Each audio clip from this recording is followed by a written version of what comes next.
hope you see my son's face every single way when you plead out. Mother causes a scene after son's convicted of attempted murder. Grant Fuhrman, who is 20 years old, has been accused of first-degree attempted homicide. Fuhrman entered the office of resource officer Michael Wissink when he was a 16-year-old student at Oshkosh West High School more than 3 years ago. Fuhrman began stabbing the child in the head with a metal barbecue fork after Wissink, a retired police officer, turned his back on him. A struggle ensued, and Wissink discharged 3 shots from his 9mm, striking himself in the arm and Fuhrman in the chest. Wissink resisted the teen's attempt to flee and dragged him back into the office. The police promptly arrived, and the students were evacuated from the building. In addition to the gunshot wound, Wissink sustained numerous cuts to the back of his skull and hand. Additionally, after his surgical procedure, he continues to recuperate. Fuhrman's injury was not life-threatening, and he has since made a complete recovery. Fuhrman was accused as an adult. He could be sentenced to 60 years in prison. He entered a plea of not guilty. His attorney contended that he was not attempting to murder Michael, but rather to commit suicide by cop, as a result of his recent breakup, which had left him feeling depressed. Fuhrman refrained from testifying during his nearly 2-week-long trial. The jury deliberated for 4 hours before reaching a verdict after both parties had rested. Tina Kintoff, the defendant's mother, is overwhelmed by the guilty verdict. Kintoff withdraws from the proceedings. Upon her subsequent arrival, she reacted by shouting and lunging at a prosecutor before being restrained by a deputy. Prosecutors subsequently submitted a motion alleging that she had made threats against them and requesting that she not be permitted to attend the sentencing. However, Kintoff attended the hearing to implore Judge Daniel Bissett to reject the motion. "Your Honor, that was highly uncharacteristic of me, and I apologize. I did not attempt to criticize the prosecutor in any way. I am not a hostile individual. I was in a state of emotional turmoil and devastation. I think that my actions on that particular day could have been prevented. I am unable to undo the events that transpired. However, I implore the court to exercise leniency. I am a mother who has been struck by the most devastating news of her life. I am grateful." The prosecutor's petition was denied by the judge, who permitted Kintoff to attend her son's sentencing, with the condition that she sit in the back row.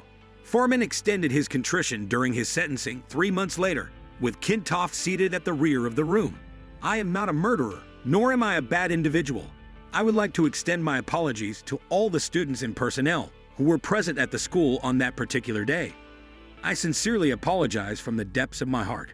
Narrator Judge Bissett sentenced the defendant to 17 years in prison and 10 years of extended supervision, seemingly under the impression that Fuhrman was remorseful.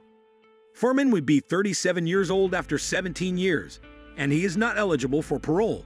On Monday, a former student of Oshkosh West was sentenced to 17 years in prison, followed by 10 years of extended supervision, for the use of a barbecue utensil to assault a school resource officer in 2019. After a 2-week trial, Grant Fuhrman, 20, was found guilty of attempted first-degree intentional homicide on February 3. Fuhrman assaulted Michael Wissink, a school resource officer at Oshkosh West, with a 2-pronged fork on December 3, 2019. At that time, he was a junior in high school, aged 16. Wissink responded by firing a gunshot into Fuhrman's torso. Fuhrman tenderly apologized for his actions and the enduring repercussions they had on the Oshkosh West community, Wissink, and all those affected by the case, before the delivery of the sentence by Winnebago County Circuit Court Judge Daniel Bissett. "As much as I would like to, I am unable to undo the actions I have taken." Fuhrman stated, "My actions had a significant impact on a significant number of individuals who are expected to feel secure at school. My actions have had a significant impact on numerous individuals. The actions I have on, or since December 3, are the foundation of everything that has occurred. My apologies to all individuals for the aforementioned." Fuhrman also expressed gratitude to the initial responders who were present on the site, as well as Bissett for his impartiality. Fuhrman has nearly 3.5 years of incarceration credit, which will be included in his 17-year sentence. The courtroom was nearly full during the sentencing hearing, which lasted approximately 4 hours.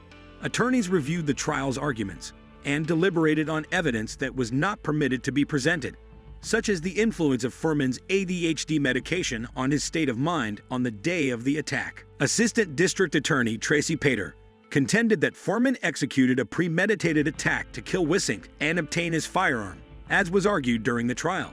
Corey Mellows, Fuhrman's defense counsel, contended that his objective that day was not to commit suicide, but rather to kill himself. Pater suggested a prison sentence of 20 to 25 years. Mellows requested a significantly reduced sentence, which consisted of 3.5 years of initial confinement followed by 5 years of extended supervision. Numerous letters were submitted to the court in the weeks preceding the sentencing. While some individuals provided favorable assessments of Fuhrman's character and submitted a petition to Bissett for leniency, others detailed the detrimental effects of the Oshkosh West incident on the community and the victims, and they called for prison time. Wissink and his fiancée, Becky Montour, a former assistant principal at Oshkosh West, each read victim impact statements to the court.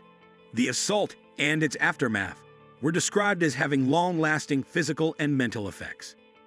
Wissink continues to experience difficulty with his hand, which he unintentionally shot while firing his gun in self-defense, and is currently afflicted with post-traumatic stress disorder. Additionally, he stated that the incident terminated his tenure as a school resource officer, a position that he found to be enjoyable and was not prepared to relinquish. Wissink also stated that he did not believe Fuhrman's actions that day were an attempted suicide by cop situation, but rather a means to obtain Wissink's pistol and engage in a rampage. This was not a form of suicide. According to Wissink, "If he had his way, I would have been killed, and he would have kept my gun and 46 bullets." Bissett was requested by Wissink to administer the utmost prison sentence to Fuhrman. Montour requested a minimum of 25 years. Mellows summoned 5 individuals to testify on Fuhrman's behalf. Fuhrman's mother, a friend's parent, one of Fuhrman's former instructors, a psychiatrist, and one of the jurors from the case. Bissett directed the juror to refrain from testifying after Pater objected to the juror's testimony. Tina Kintov, Fuhrman's mother, provided testimony regarding her son's character and recounted his history of ADHD medication and its impact on his behavior. Malaki Kreisky, a parent of a child who was a member of the same friend group as Fuhrman, testified that she had overheard Fuhrman discussing suicide with his peers in the autumn of 2019. She stated that she reported the matter to the school staff on 3 separate occasions throughout the semester. However, she subsequently discovered that no one had informed Fuhrman's mother. Elizabeth Van Ingen, a teacher who collaborated closely with Fuhrman and testified at the trial, also stated that the school failed to adequately address allegations that Fuhrman had discussed suicide. Dr. Andrew Clark, a psychiatrist, testified that he does not believe Fuhrman's ADHD medication was the cause of his suicidal ideation. However, he did suggest that the medication may have made it difficult for him to concentrate on anything other than his pre-existing suicidal plan. Furthermore, Clark stated that Fuhrman reported adverse side effects to the medication, such as a lack of sleep and negative emotions, which may have contributed to his poor mental health. Fuhrman was sentenced to a maximum of 60 years for his conviction, with 40 of those years serving as initial confinement. Bissett stated that there was no minimum sentencing requirement, necessitating that he consider both aggravating and mitigating factors. This was a case in which the jury determined that he committed an attempted first-degree intentional homicide. Bissett stated they concluded that there was intent in this instance. It is possible that his primary objective was to take his own life. However, this is a highly speculative assertion, and even if it were the case, would he have stolen the lives of others in the process of ending his own life? That is mere speculation. We are unaware of that.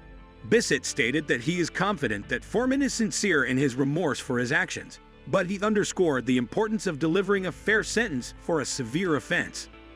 This sentence will serve the defendant until the end of his 20s.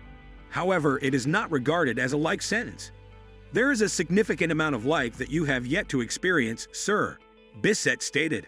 I hope that you take advantage of what opportunities are available within the prison system and utilize them to the best of your ability and try to make a smooth transition into the community through extended supervision. Please share your insights in the comments section and become a subscriber to receive supplementary content. I am grateful for your consideration.